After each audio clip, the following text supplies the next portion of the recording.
Charles L. Sonny Liston was an American professional boxer who competed from 1953 to 1970. A dominant contender of his era, he became the world heavyweight champion in 1962 after knocking out Floyd Patterson in the first round, repeating the knockout the following year in defense of the title. In the latter fight he also became the inaugural WBC heavyweight champion.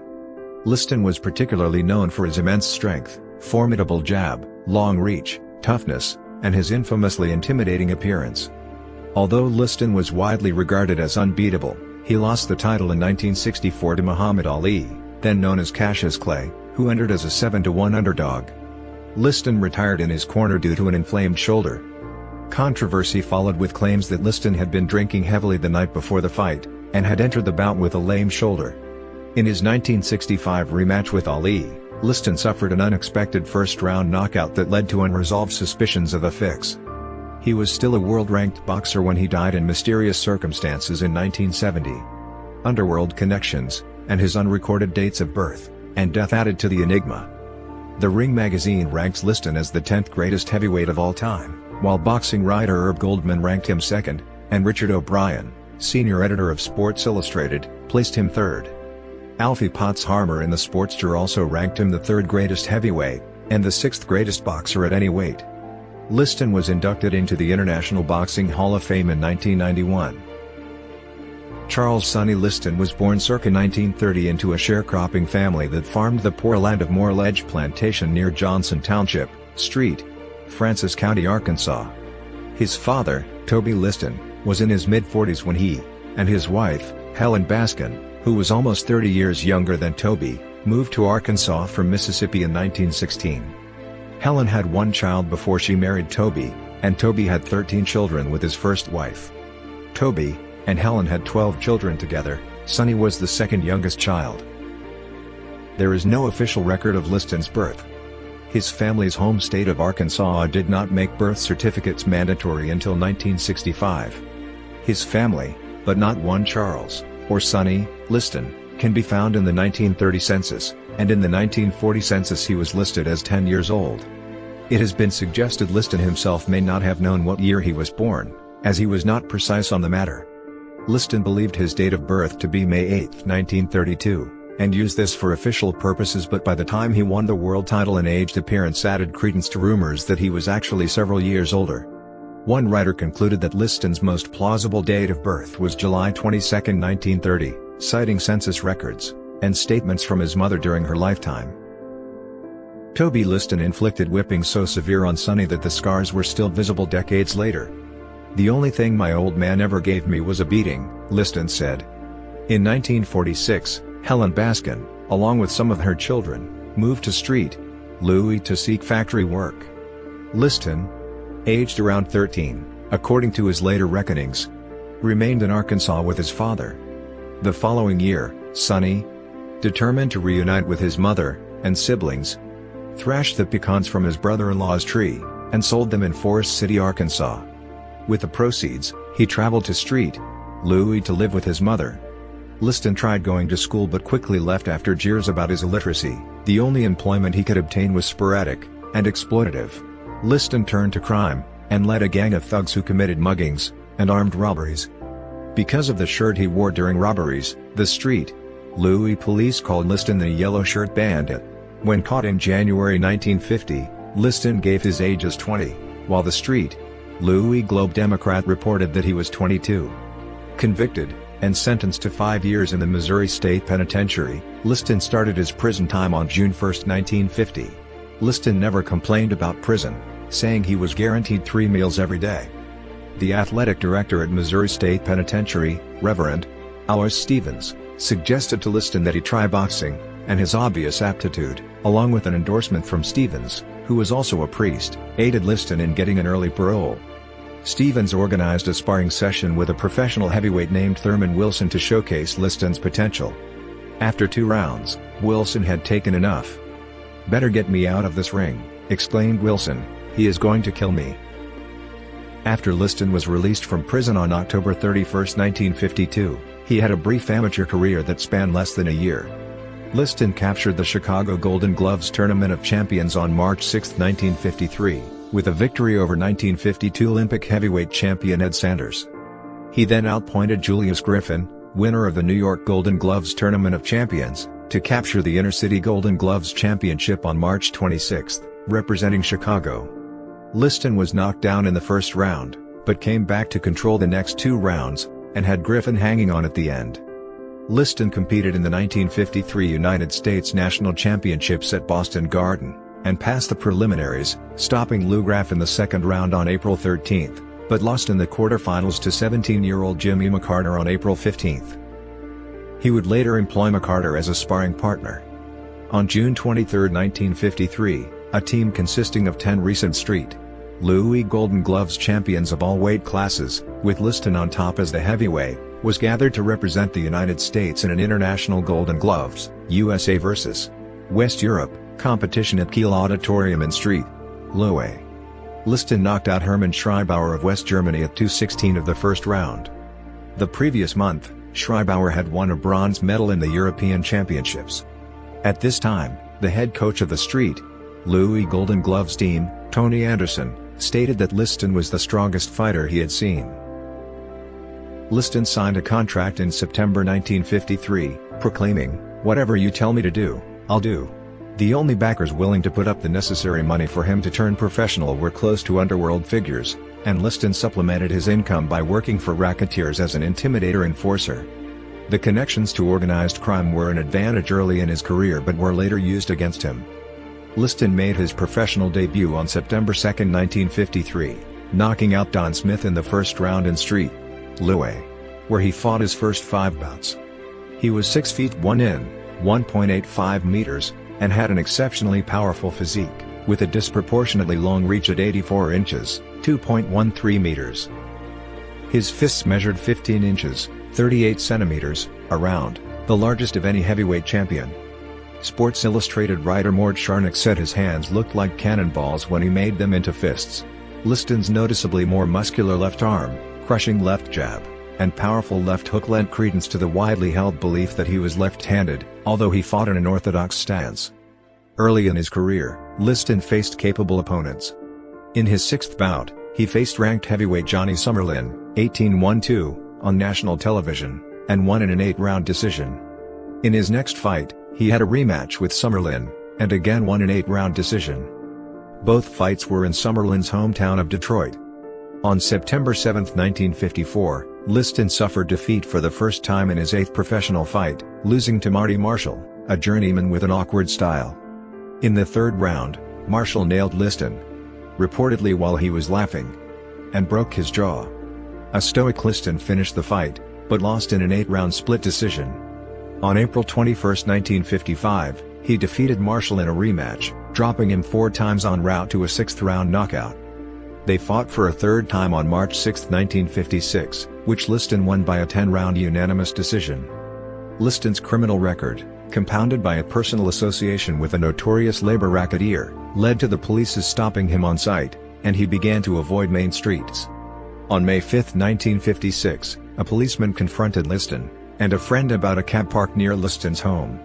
Liston assaulted the officer, breaking his knee, and gashing his face. He also took his gun. He claimed the officer used racial slurs.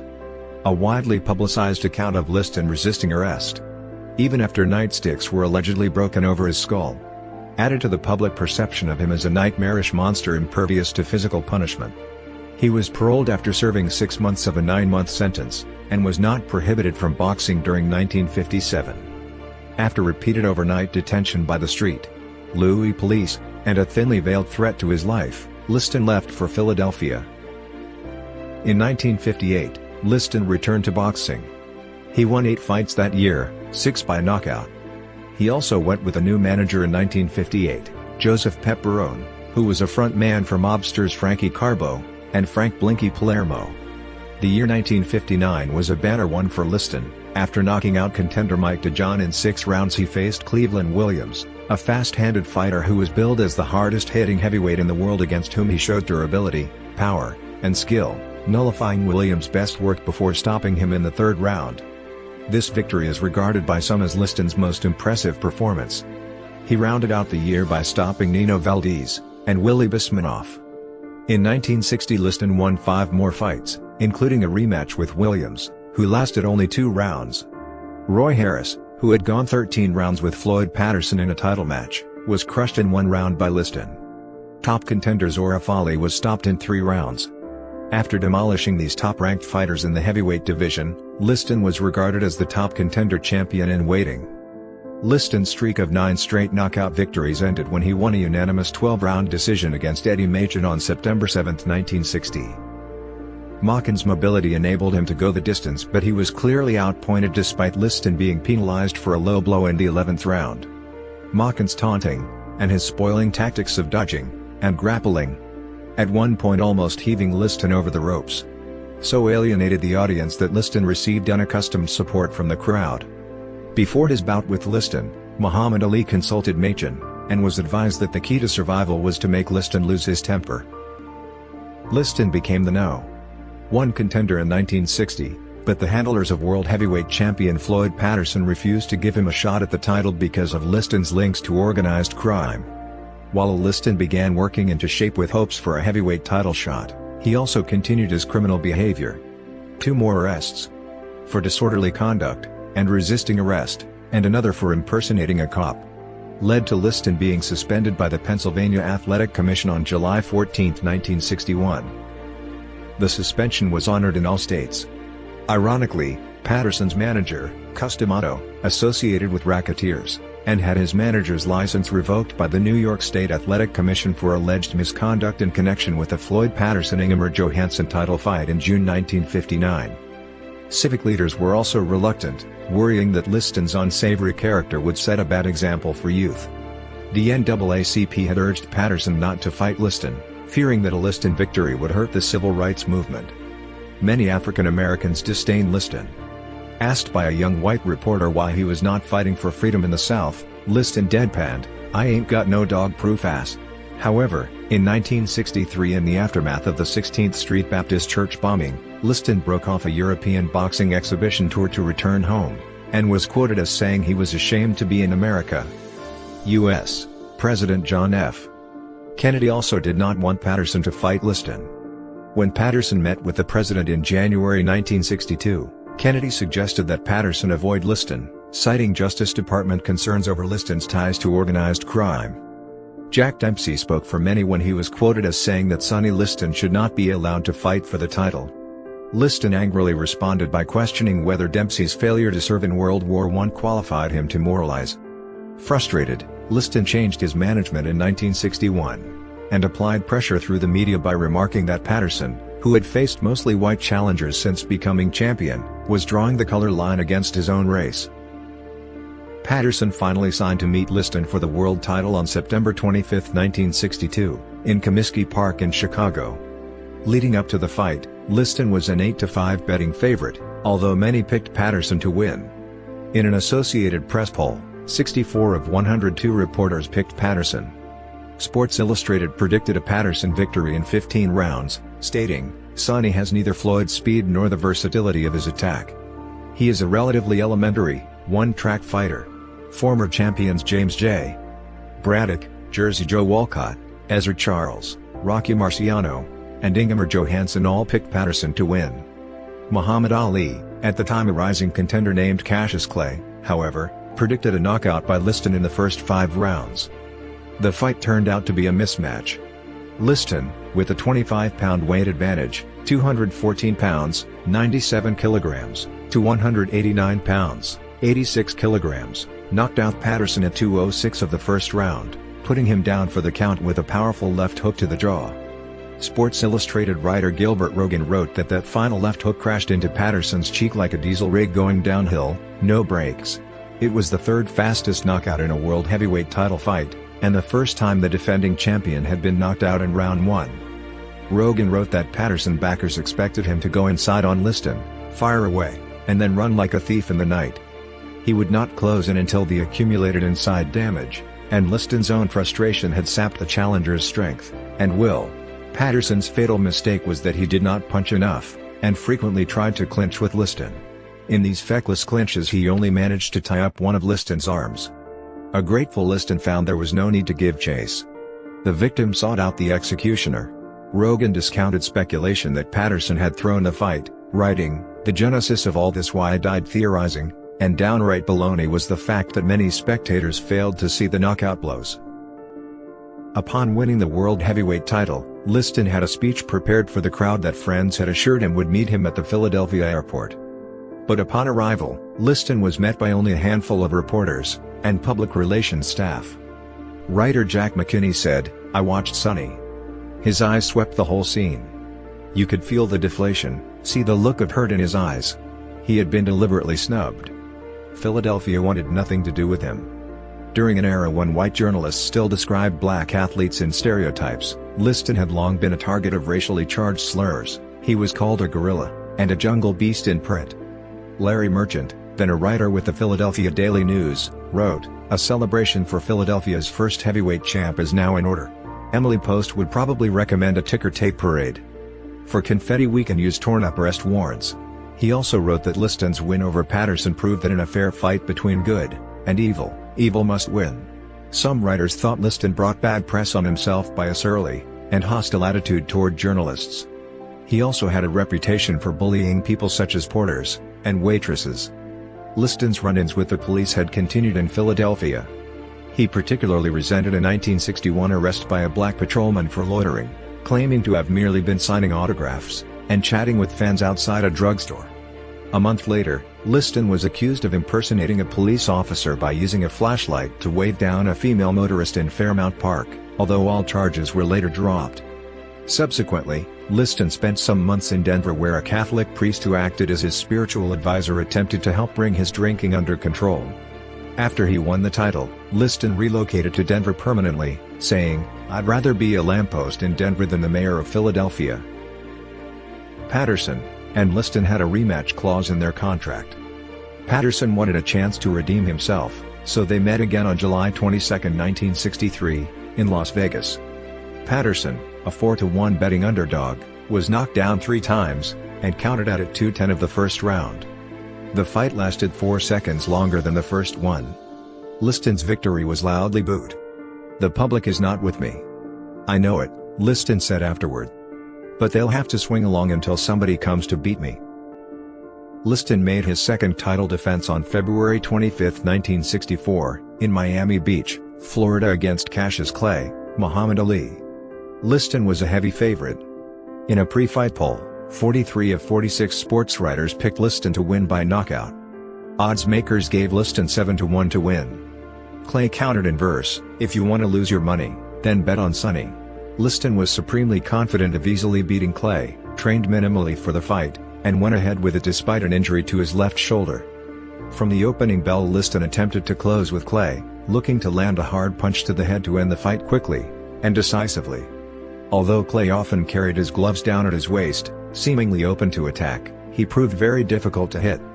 With Clay quickly ducking his head left, right or away, Liston's leading left jabs largely failed to land. As Liston pursued his target, Clay retreated, using his foot speed to slip away into open space in the ring, largely circling to the left, and away from the threat of a Liston left hook. Although the opening round saw Clay largely on the defensive, it was soon established that Clay could reverse roles quickly and take to the offensive with a remarkably fast series of combinations delivered to Liston's head. A sudden violent combination delivered with 30 seconds left in the round electrified the crowd. The opening round was fought an extra 8 seconds, since both fighters and referee Barney Felix apparently did not hear the bell. The second round saw Liston continue to pursue Clay. At one point, Liston had Clay against the ropes and landed a hard left hook. Clay confessed later he had been hurt by the punch, but Liston was unable to press his advantage home. 2 of the 3 official scorers, or judges, awarded the round to Liston, and the other scored the round even. In the third round, Clay began to take control of the fight. At about 30 seconds into the round, he hit Liston with several combinations, causing a bruise under Liston's right eye, and a cut under his left, which eventually required 8 stitches to close. It was the first time in his career that Liston had been cut. At one point in this attack, Liston was rocked as he was driven to the ropes. A clearly angered Liston rallied at the end of the round when Clay seemed tired, delivering punishing body shots.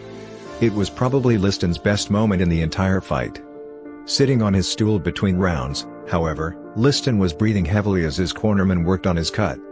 During the fourth round, Liston appeared dominant as Clay coasted, keeping his distance. Joe Louis, commenting on TV at ringside, said it's looking good for Sonny Liston. However, when Clay returned to his corner, he started complaining that there was something burning in his eyes, and he could not see. "I didn't know what the heck was going on," Angela Dundee, Clay's trainer, recalled on an NBC special 25 years later. He said, "Cut the gloves off. I want to prove to the world there's dirty work afoot. And I said, whoa, back up, baby. Come on now, this is for the title, this is the Big Apple. What are you doing? Sit down." So I get him down, I get the sponge, and I pour the water into his eyes, trying to cleanse whatever's there, but before I did that I put my pinky in his eye, and I put it into my eye. It burned like hell. There was something caustic in both eyes." Biographer Wilfred Sheed wrote in his book, Muhammad Ali, A Portrait in Words, and Photographs, that Clay's protests were heard by ringside members of the Nation of Islam, who initially suspected Dundee had blinded his fighter, and that the trainer deliberately wiped his own eyes with the corner sponge to demonstrate to Clay's approaching bodyguards that he had not intentionally blinded him. The commotion was not lost on referee Barney Felix, who was walking toward Clay's corner. Felix later said Clay was seconds from being disqualified. The challenger, his arms held high in surrender, was demanding that the fight be stopped, and Dundee, fearing the fight might indeed be halted, gave his charge a one-word order: run. It was later theorized that a substance used on Liston's cuts by Joe Polino, his cut man, may have caused the irritation. Clay later said that in round 5 he could only see a faint shadow of Liston during most of the round, but by circling and moving frantically he managed to avoid Liston, and somehow survive. At one point, Clay was wiping his eyes with his right hand while extending his left arm. "Like a drunk leaning on a lamppost," Bert Sugar wrote, to keep Liston at bay. But by the 6th round his sight had cleared, and a clearly enraged Clay fought a blisteringly aggressive round, landing numerous combination punches. Liston failed to answer the bell for the 7th round, and Clay was declared the winner by technical knockout. At that point, the fight was scored as even on the official scorecards. It was the first time since 1919, when Jack Dempsey defeated Jess Willard, that a world heavyweight champion had quit on his stoolie. Liston said he quit because of a shoulder injury. Drive. Alexander Robbins, chief physician for the Miami Beach Boxing Commission, diagnosed Liston with a torn tendon in his left shoulder. However, David Remnick, for his book King of the World, Muhammad Ali, and the Rise of an American Hero, interviewed one of Liston's cornermen, who told him that Liston could have continued, the shoulder was all BS. "We had a return bout clause with Clay, but if you say your guy just quit, who is gonna get a return bout? We cooked up that shoulder thing on the spot." Hall of Fame matchmaker Teddy Brenner also disputed the shoulder injury, claiming he saw Liston use the same arm to throw a chair in his dressing room after the match. There is ample evidence that Liston did carry an injury to his left shoulder into the fight. Sports Illustrated writer Tex Small wrote that Liston's shoulder injury was legitimate. He cited Liston's inability to lift his arm. There is no doubt that Liston's arm was damaged. In the 6th round, he carried it at belt level so that it was of no help in warding off the right crosses with which Clay probed at the cut under his left eye. He also cited medical evidence. A team of 8 doctors inspected Liston's arm at St. Francis Hospital in Miami Beach, and agreed that it was too badly damaged for Liston to continue fighting. The torn tendon had bled down into the mass of the biceps, swelling and numbing the arm. Those findings were confirmed in a formal investigation immediately after the fight by Florida State Attorney Richard Gerstein, who also noted that there was little doubt that Liston went into the fight with a sore or lame shoulder. Despite Liston carrying an injury, and being undertrained, Clay stated in 1975 that the first fight with Liston was the toughest of his career. Liston trained hard for the rematch, which was scheduled to take place November 13, 1964, in Boston. Time magazine said Liston had worked himself into the best shape of his career. However, there were again rumors of alcohol abuse in training. The extent to which Liston's heavy drinking and possible drug use may have contributed to his surprisingly poor performances against Ali is not known. 3 days before the fight, Ali needed emergency surgery for a strangulated hernia. The bout would need to be delayed by 6 months. The new date was set for May 25, 1965. But as it approached, there were fears that the promoters were tied to organized crime, and Massachusetts officials, most notably Suffolk County District Attorney Garrett H. Byrne, began to have second thoughts. Burns sought an injunction blocking the fight in Boston because Intercontinental Promotions was promoting the fight without a Massachusetts license. Intercontinental said local veteran Sam Silverman was the promoter. On May 7, backers of the rematch ended the court battle by pulling the fight out of Boston. The promoters needed a new location quickly, whatever the size, to rescue their closed-circuit television commitment around the country. Governor John H. Reed of Maine stepped forward, and within a few hours the promoters had a new site, Lewiston, Maine, a mill town with a population of about 41,000 located 140 miles, 230 kilometers, north of Boston. The ending of the fight remains one of the most controversial in boxing history. Midway through the first round, Liston threw a left jab, and Ali went over it with a fast right, knocking the former champion down. Liston went down on his back. He rolled over, got to his right knee, and then fell on his back again. Many in attendance did not see Ali deliver the punch. The fight quickly descended into chaos. Referee Jersey Joe Walcott, a former world heavyweight champion, had a hard time getting Ali to go to a neutral corner. Ali initially stood over his fallen opponent, gesturing, and yelling at him, "Get up, and fight, sucker." And nobody will believe this. When Walcott got back to Liston, and looked at the knockdown timekeeper, Francis McDonough, to pick up the count, Liston had fallen back on the canvas. Walcott never did pick up the count. He said he could not hear McDonough, who did not have a microphone. Also, McDonough did not bang on the canvas or motion a number count with his fingers. McDonough, however, claimed Walcott was looking at the crowd, and never at him. After Liston arose, Walcott wiped off his gloves. He then left the fighters to go over to McDonough. The timekeeper was waving both hands, and saying, "I counted him out." "The fight is over," Walcott said after the fight. Nat Fleischer, editor of The Ring, was sitting beside McDonough, and he was waving his hands, too, saying it was over. Walcott then rushed back to the fighters, who had resumed boxing, and stopped the fight, awarding Ali a first-round knockout victory. Strict interpretation of the knockdown/count rule states it is the referee's count, and not the timekeeper's that is the official count. Furthermore, that count cannot be started until the fighter scoring the knockdown goes to, and remains in a neutral corner. Ali did neither. Walcott never began a count in the ring because of Ali's non-compliance, and his physical struggle with getting Ali to go to that neutral corner. The interference of ringside reporters regarding interpretation of the rules, the fight stoppage, and the controversy after the fight had not been seen since the long count fight between champion Gene Tunney and challenger Jack Dempsey in 1927. The fight ranks as one of the shortest heavyweight title bouts in history.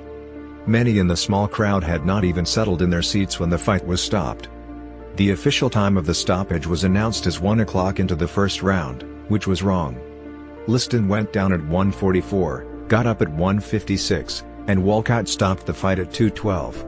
Numerous fans booed, and started yelling, "Fix." Many did not see the punch land, and some who did questioned that it was powerful enough to knock Liston out. Skeptics called the knockout blow the phantom punch. Ali called it the anchor punch. He said it was taught to him by comedian and film actor Stephen Fetchit, who learned it from Jack Johnson. There were some, however, who believed the fight was legitimate. World light heavyweight champion Jose Torres said, "It was a perfect punch." Jim Murray of the Los Angeles Times wrote that it was no phantom punch. And Tex Mall of Sports Illustrated wrote, "The blow had so much force it lifted Liston's left foot, upon which most of his weight was resting, well off the canvas." Still, some found it hard to believe that the punch could have floored a man like Liston. Hall of Fame announcer Don Dunphy said, "Here was a guy who was in prison, and the guards used to beat him over the head with clubs, and couldn't knock him down." But others contend he just was not the same Liston. Dave Anderson of the New York Times said Liston looked awful in his last workout before the fight. Arthur Daly of the New York Times wrote that Liston's handlers knew he didn't have it anymore, and allegedly they had secretly paid sparring partner Amos Lincoln an extra $100 to take it easy on him, the same man, incidentally, that Liston dismissed in less than 2 rounds a full 3 years later. Former champions Jack Dempsey, Joe Louis, Floyd Patterson, and Gene Tunney, as well as contender George Chubalo, all declared they considered the fight to be a fake. Some felt the knockdown was real but the knockout was fake. Ali biographer Wilfred Sheed wrote, in his Muhammad Ali, A Portrait in Words, and Photographs, that Liston planned to throw the fight for reasons unknown, and used the legitimate first-round knockdown for that end. Sheed says that the punch, and the knockdown may have been genuine, But when referee Joe Walcott blew the count, and gave him all evening to get up, Liston's rendition of a coma wouldn't have fooled a possum. Ali clearly did not think he knocked Liston out. In his own words in Thomas Hauser's 1991 biography, the punch jarred him. "It was a good punch, but I didn't think I hit him so hard that he couldn't have gotten up. Once he went down, I got excited. I forgot about the rules." In that same book, Liston was quoted 2 years after the fight, "Ali knocked me down with a sharp punch. I was down but not hurt, but I looked up, and saw Ali standing over me. Ali is waiting to hit me, the ref can't control him." While Liston publicly denied taking a dive, Sports Illustrated writer Mark Crom said that years later Liston told him, "That guy, Ali, was crazy. I didn't want anything to do with him. And the Muslims were coming up. Who needed that? So I went down. I wasn't hit." The fact that Liston did not complain about the clear breach of boxing rules, being declared knocked out without a count, and Ali's obvious state of bewilderment, shouting at Liston "Nobody will believe this," and asking his handlers "Did I hit him?" confirmed most people's belief that Liston had taken a dive. There have been a number of unproven theories as to the background to the purported dive, including that Liston was threatened by the Muslims, or agreed to lose in return for a share in the more marketable Ali's future purses. Credence to the latter theory is provided by the fact that Liston, immediately after his fight with Chuck Wepner, seemed more concerned about supporting the proposed Ali-Frazier bout, and Ali's claims to be champion than promoting his own career. After the second loss to Ali, Liston stayed out of the ring for more than a year. He returned with 4 consecutive knockout victories in Sweden between July 1966 and April 1967, all 4 co-promoted by former world heavyweight champion Ingemar Johansson. One of the victories was over Amos Johnson, Liston's former sparring partner, who had recently defeated British champion Henry Cooper. Liston returned to the United States, and won 7 fights, all by knockout, in 1968, increasing his string to 11. America's first look at Liston since the Ali rematch was when he fought 5th-ranked Henry Clark in a nationally broadcast bout in July 1968. He won by a 7th-round technical knockout, and seemed on the verge of making a comeback to the big time. He talked of a fight with Joe Frazier, claiming, "It'd be like shooting fish in a barrel." Liston won 14 consecutive bouts, 13 by knockout, before fighting 3rd-ranked Leotis Martin, previously beaten by Clark, in December 1969. Liston decked Martin with a left hook in the 4th round, and dominated most of the fight, but Martin came back, and knocked Liston out cold in the 9th round. Unfortunately for Martin, however, his career ended after that fight due to a detached retina he suffered during the bout. Liston won his final fight, a tough but one-sided match against future world title challenger Chuck Wepner in June 1970. The bout was stopped after the 9th round due to cuts over both of Wepner's eyes. Wepner needed 72 stitches, and suffered a broken cheekbone and nose. Wepner, who also fought George Foreman and Muhammad Ali, said after his career was over that Liston was the hardest puncher he faced. Writer Gilbert Rogan assessed Liston's style and physique after his win over Zora Fali. He said that Liston was not quick with his hand or footwork, that he relied too much on his ability to take a punch, and that he could be vulnerable to an opponent with more hand speed. But can he hit? Rogan wrote, "There is power in both his left and his right, even though the fists move with the languor of motoring royalty or as if passing through a gaseous envelope more dense than air." Rogan called Liston's physique awesome. Arms like fence posts, thighs like silos. His defense was described as the gate crossing of arms a la Archie Moore. Future world heavyweight champion George Foreman, who sparred with Liston after Foreman's amateur career, assessed Liston's jab as the most formidable he faced, and Liston as the strongest man he encountered in the ring, describing Liston as having the most natural talent and skill. Foreman stated, "There wasn't anything missing from Sonny Liston. He had the whole package." While much has been written about the effectiveness of his left jab, others have commented favorably on Liston's wide range of boxing skills. These include Muhammad Ali, who stated in a 1975 interview that he was a great admirer of Liston's talents. "Liston had a tremendous jab, could punch with either hand, was smart in the ring, and as strong as any heavyweight I've ever seen." Liston is ranked 2nd in the ESPN.com list of the hardest hitters in heavyweight history. Johnny Taco, a trainer who worked with George Foreman and Mike Tyson as well as Liston, said Liston was the hardest hitter of the 3. Herb Goldman stated that Liston, when in his prime between 1958 and 1963, was the most feared fighter in boxing history. Liston married Geraldine Chambers in St. Louis, Missouri, on September 3, 1957. Geraldine had a daughter from a previous marriage, and the Listons subsequently adopted a boy from Sweden. Liston biographer Paul Gallender claims that Liston fathered several children, though none with his wife. Geraldine remembered her husband as great with me, great with the kids. He was a gentle man. Although largely illiterate through lack of schooling, Liston was a more complex and interesting individual than has often been acknowledged. Former light heavyweight champion Jose Torres said, "I have never met an athlete in baseball, basketball or football who is smarter, more intelligent than Sonny Liston." Liston was found dead by his wife, Geraldine, in their Las Vegas home on January 5, 1971. On returning home from a 2-week trip, Geraldine had smelled a foul odor emanating from the main bedroom, and on entering saw him slumped up against the bed, a broken footbench on the floor. Authorities theorized that he was undressing for bed when he fell over backward with such force that he broke the rail of the bench. Geraldine called Liston's attorney, and his doctor, but did not notify the police until 2 to 3 hours later. Following an investigation, Las Vegas police concluded there were no signs of foul play, and declared Liston's death a heroin overdose. It was common knowledge that Sonny was a heroin addict, said Sergeant Caputo, one of the investigating police officers. The whole department knew about it. The date of death listed on his death certificate is December 30, 1970, which police estimated by judging the number of milk bottles and newspapers around the front door of the property. Coroner Mark Herman said traces of heroin byproducts were found in Liston's system, but not in amounts large enough to have caused his death. Also, scar tissue, possibly from needle marks, was found in the bend of Liston's left elbow. The toxicology report said his body was too decomposed for the tests to be conclusive. Officially, Liston died of lung congestion and heart failure. He had been suffering from hardening of the heart muscle and lung disease before his death. Liston had been hospitalized in early December, complaining of chest pains. Liston was buried at Paradise Memorial Gardens in Las Vegas, Nevada. The grave's marker plate bears the dedication, "A Man." Sergeant Dennis Caputo of the Clark County Sheriff's Department was one of the first officers on the scene. He found a 1/4 ounce of heroin in a balloon in the kitchen, and a 1/2 ounce of marijuana in Liston's pants pocket, but no syringes or needles. Some found it suspicious that authorities could not locate any drug paraphernalia that Liston presumably would have needed to inject the fatal dose, such as a spoon to cook the heroin or a tourniquet to wrap around his arm. But former Las Vegas Police Sergeant Gary Beckwith said, "It wasn't uncommon for family members in these cases to go through and tidy up to save family embarrassment." Many people who knew Liston insisted he was afraid of needles, and never would have used heroin. "He had a deadly fear of needles," said David Pearl, a boxing referee and friend of Liston's.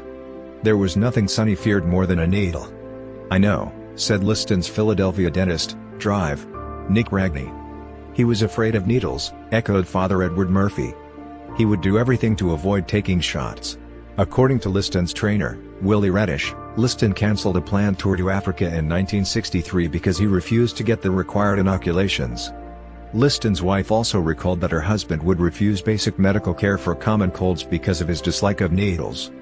The month before he died, some guy ran into Sonny while he was making a left turn. He had a whiplash, so they took him to the hospital, said boxing trainer Johnny Taco. He said, "Look what they did." And he was pointing at some little bandage over the needle mark in his arm. He was more angry about the shot than he was about the car wreck. A couple weeks later, he was still complaining about that needle mark. To this day, I'm convinced that's what the coroner saw in his exam. That hospital needle mark. Some claim Liston was murdered. There are several theories as to why. One, publicist Harold Conrad, and others believed Liston had been deeply involved as a bill collector of a loan sharking ring in Las Vegas. When he tried to muscle in for a bigger share, Conrad thinks his employers got him very drunk, took him home, and stuck him with a needle. 2. Professional gambler Lem Banker insists that Liston was murdered by drug dealers with whom he'd become involved. Banker said he was told by police that Liston had been seen at a house that would be the target of a drug raid. Banker said, "Sheriff Ralph Lamb told me, tell your pal Sonny to stay away from the west side because we're going to bust the drug dealers." Banker later learned that the police told Liston the same thing to his face. Liston was allegedly present at dealer Earl Cage's residence during a raid by narcotics detectives. Because of that, Cage may have thought Sonny was an informant, and shot him with a hot dose as retribution. 3. The mob promised Liston some money to throw the second Ali fight, but they never paid him. As the years passed, and Liston's financial situation worsened, he got angry, and told the mob he would go public with the story unless they gave him the money. That got him killed. 4. Liston was supposed to take a dive when he fought Chuck Wepner 6 months earlier, and killing him was payback for his failure to do so. On January 1, Liston's wife, Geraldine, called Johnny Taco, and said she had not heard from her husband in 3 days, and was worried. A few years before Taco died, he allegedly told one of his good friends, Tony Davi, that he went to Liston's house, and found the door locked, and his car in the driveway. Taco called the police, and they broke into the house. Taco said that the living room furniture was in disarray, but the house did not yet smell of death. He said they found Liston lying on his bed with a needle sticking out of his arm. Taco left the house before the police did. Johnny wasn't a braggart, Davi told Liston biographer Paul Gallagher. He told me in the strictest confidence, but it was like he wanted to get it off his chest. Gallagher claimed, a lot of officers knew Sonny was dead before Geraldine returned home on January 5, but they chose to let him rot. A bronze copy of a marble statue of Liston sculpted by Alfred Hrdlicka in 1964 was erected in 2008 between Old Castle and Karlsplatz in Stuttgart, Germany. A successful racehorse which won the Irish St. Leger Classic race in 2021 was named Sonny Boy Liston. Liston played a fist fighter in the 1965 film Harlow, made a cameo appearance in the 1968 film Head, which starred the Monkees, and played the part of the farmer in the 1970 film Moonfire, which starred Richard Egan and Charles Napier. Also in 1970, Liston appeared on an episode of the TV series Love, American Style, and in a television commercial for Braniff Airlines with Andy Warhol. In The Greatest, the 1977 film about the life of boxer Muhammad Ali in which Ali played himself, Liston was portrayed by Roger E. Mosley. Liston was the subject of a 1995 HBO documentary titled Sonny Liston, The Mysterious Life and Death of a Champion. In the 2001 film Ali, Liston was portrayed by former WBO heavyweight champion Michael Bent. Liston was the subject of a 2008 feature film based upon his life titled Phantom Punch. The film starred Ving Rhames as Liston, and was produced by Rhames, Hassain Zaidi, and Mark Poseville. In the 2015 British crime film Legend, Liston is played by Mark Theodore in a scene where gangster Reggie Cray poses for a picture with the boxer. In the 2020 film One Night in Miami, Liston is played by Aaron D. Alexander. Liston appears as a character in James Ellroy's novel The Cold 6000. In the novel, Liston not only drinks but also pops pills, and works as a sometime enforcer for a heroin ring in Las Vegas. Liston also appears in the sequel, Blood's a Rover. Tom Jones titled his 2000 collection of short stories Sonny Liston Was a Friend of Mine. Sonny Liston was featured in a novel Girl Fighter with a brief reference to his early life, his rise to WBC heavyweight champion, and his eventual losses to Clay/Ali. Liston has been referenced in many songs by artists such as Curtis Eller, Sun Kil Moon, The Animals, Tom Petty, Mark Knopfler, Phil Oakes, Morrissey, Freddie Bellone, Chuck E. Weiss, This Bike is a Pipe Bomb, The Roots, Wu-Tang Clan, Gone Jackals, Billy Joel, The Mountain Goats, Lil Wayne, Nick Cave, and The Bad Seeds, and The Killers. Mark Knopfler's tribute to Liston, Song for Sonny Liston, appeared on his 2004 album Shangri-La. A wax model of Liston appears in the front row of the iconic sleeve cover of the Beatles' Sgt. Pepper's Lonely Hearts Club Band. He is seen in the far left part of the row, wearing a white and gold robe, standing beside the original look Beatle wax figures. Singer/songwriter Rod Picott wrote and recorded a song titled Sonny Liston for his 2022 album Paper Hearts and Broken Arrows.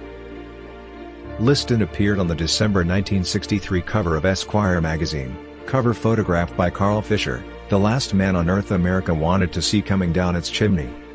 Elizabeth Beer wrote the short story Sonny Liston Takes the Fall, published in the Del Rey Book of Science Fiction and Fantasy in 2008. The story speculates that Liston threw the Ali match for the good of society. Shauna Sale wrote The Murder of Sonny Liston, Las Vegas, Heroin, and Heavyweights, published in 2016. The book suggests that Sonny Liston may have been murdered, and a possibility that the crime was never investigated. In The Devil, and Sonny Liston by Nick Tosches, published in 2000. When many of Liston's former acquaintances were still alive, Tosches posits that Liston's idol Joe Louis introduced him to heroin, and that he ultimately overdosed. On July 28, 1963, Liston joined a group of 500 African Americans in Denver who marched to a post office to mail letters urging the Colorado congressional delegation to pass the Kennedy administration's civil rights package. Liston has a professional record of 54 fights, with 50 wins, and 4 losses.